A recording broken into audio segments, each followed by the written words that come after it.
کہ ایمان دل میں آ گیا تو ایک کشاکش اندر شروع ہو جائے گی. میں اگر فرائڈ کی اصطلاح استعمال کروں تو ایگو اور اڈ یا لبیڈو میں تصادم ہوگا. آپ کے نفس کی خواہش کچھ اور ہے، ایمان کہتا ہے غلط. کشاکش ہوگی کہ نہیں؟ یہ اندرونی جہاد ہے اپنے نفس کے خلاف.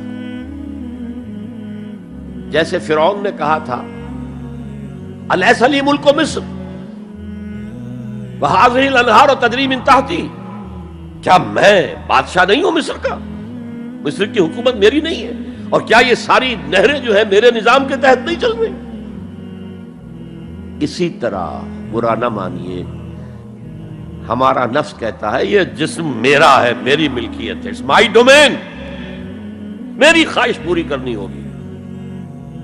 جیسے اس نے کہا میں نہیں جانتا کوئی خدا ہے میرے سوا اور میرے اوپر، میں نہیں مانتا. نفس بھی کہتا میں نہیں ماننے کو تیار، کیا حلال ہے کیا حرام ہے، کیا جائز ہے کیا ناجائز، میری خواہش پوری کرو.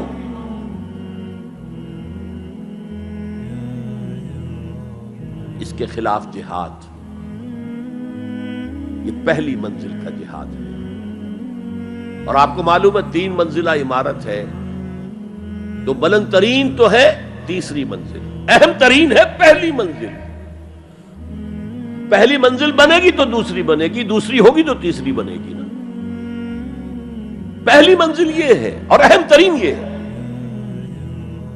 اسی لیے مولانا روم نے کہا نفس ماں ہم کم ترس فرعون نیست، میرا نفس بھی فرعون سے کم نہیں ہے، لیکن ایراعون نیست، اس کے پاس لاؤ لشکر تھا.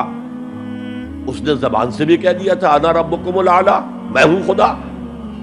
میرا نفس بیچارہ اس کے پاس کوئی لاؤ لشکر نہیں، زبان سے تو یہ کچھ نہیں کہتا، اندر یہی کہتا میں بادشاہ ہوں اس وجود کا، میری مرضی پوری ہے.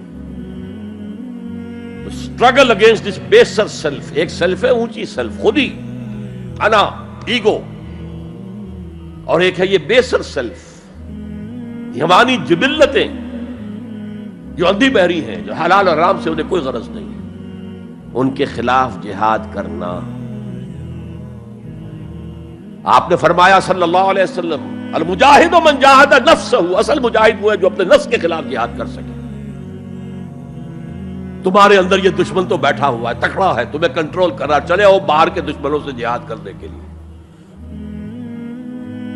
تم نے ٹانگے کو گھوڑے کے آگے باندھ دیا. اور ایک دفعہ حضور سے پوچھا گیا ای الجہاد افضل یا رسول اللہ، اے اللہ کے رسول سب سے افضل جہاد کون سا ہے؟ فرمایا ان تجاہد نفسک فی طاعت اللہ، اپنے نفس کے خلاف جہاد کرو، اسے اللہ کا مطیع کرو. یہ جو اندر کی کشمکش ہے، کشاکش ہے، یہ جہاد فی سبیل اللہ کا نقطہ آغاز، اللہ کا مطیع بنانا ہے نفس کو. اس کے ساتھ 2 سب لیول اور ہیں. اس نفس کو بھڑکانے والی ایک قوت ہے انویزیبل، اور ویزیبل بھی ہے. انویزیبل قوت سب سے بڑی ابلیس، شیطان، لعین، اور اس کے چیلے چاٹے جنات میں سے. اور ویزیبل میں انسانوں میں جو اس کے ایجنٹ ہیں،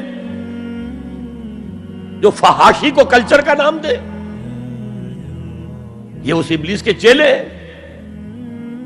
ان کے خلاف جہاد نہیں کریں گے آپ.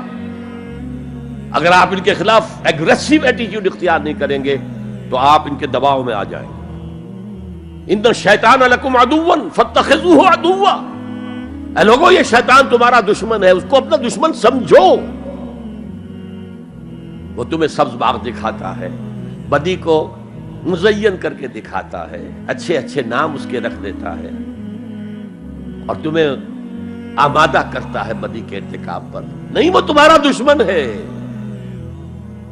افتتخذونہ وذریتہ اولیاء من دونی، تم مجھے چھوڑ کر اسے اور اس کے چیلے چانٹوں کو تم اپنا دوست بناتے ہو.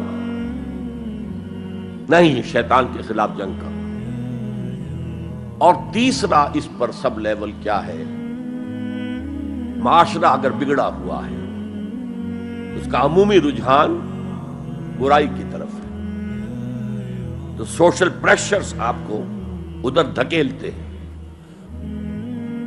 جیسے کہ اگر کوئی موب جا رہا ہے تو اس کے ساتھ چلنا تو بہت آسان ہے، وہ خود ہی آپ کو دھکیلتا ہوا لے جائے گا۔ اس کے خلاف چلنا بہت مشکل کام۔ ہو سکتا ہے آپ بڑی زور لگا کے 4 قدم آگے بڑھیں، پھر کو ریلا آئے 10 قدم پیچھے لے جائے۔ تب 2 ہی راستے ہیں، زمانہ بات و سازت تو بعد زمانہ بے ساز۔ یا تو پیسو معاملہ ہے، زمانہ تمہارے ساتھ سازگاری نہیں کرتا، چھوڑو تم زمانے کے ساتھ سازگاری اختیار کر لو، چلو تم ادھر کو ہوا ہو جدھر کی۔ ایک یہ ہے کہ نہیں، زمانہ بات و سازت تو بعد زمانہ ستیس،